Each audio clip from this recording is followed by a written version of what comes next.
Dear students, today let us learn how to compute correlation using Excel. This is very easy process, but to do that you need to have data analysis button on the data toolbar. So this is very important. When you just click on to data, just check it out whether you have data analysis tool button somewhere here. If you don't have, it's very easy to get it.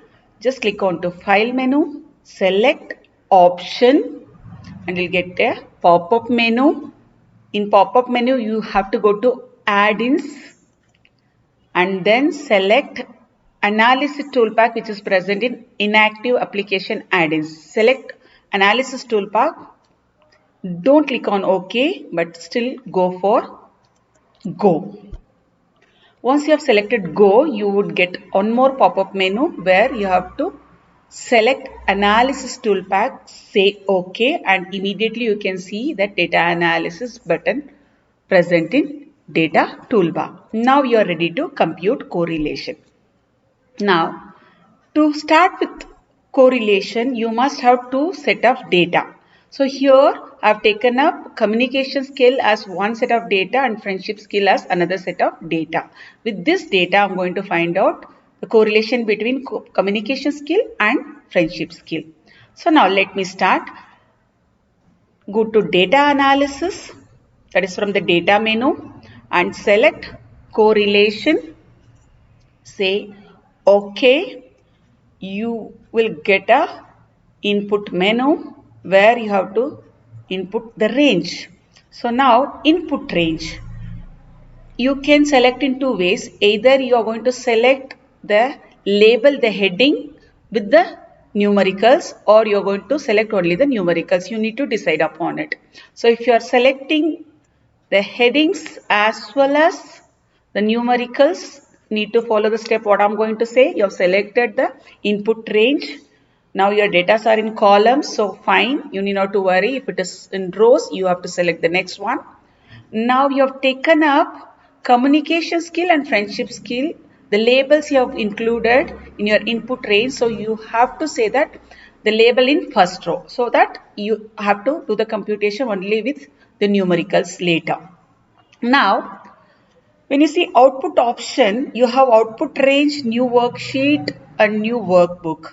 Now, if you select this is you will be getting the result in a new worksheet. If you select this, you will be getting the result in new workbook itself. And if you want result in the same sheet, you have to select output range. And after that, do remember, select this option and select one of the cell present here and click it. Okay, so whatever you get, this is your R value, correlation value, the correlation between communication skill and friendship skill. So now I have got 5 decimals. I want to reduce it to 2 decimals. Go to home. You have option to reduce the decimals. Yes, the R value is 0.86. Perfect. Now, if you have a question, if I don't select the labels, what should I do? Again, I'll repeat the process for the recapitulation and you can see the other way how you can compute. Go to data, select on data analysis, select on correlation and say OK. And now input range, I don't want to select the labels. I'll be selecting only the numbers, the numericals. And now once I've selected only the numericals, I need not to say that the label is in first row because you have only the numbers. So no label, therefore uncheck it. Now again the result, if you want, you have to select output range. And now again I don't want in the same cell, I want it in different cell. So I'm going to select one more cell here and click on OK. So I got the result. I think we have got the same result. It has to be. So therefore, again, to reduce the decimals, I'm going to home and reducing the decimals. And the R value is 0.86. Perfect. So that's all. I think it's very easy to compute and I hope you have understood.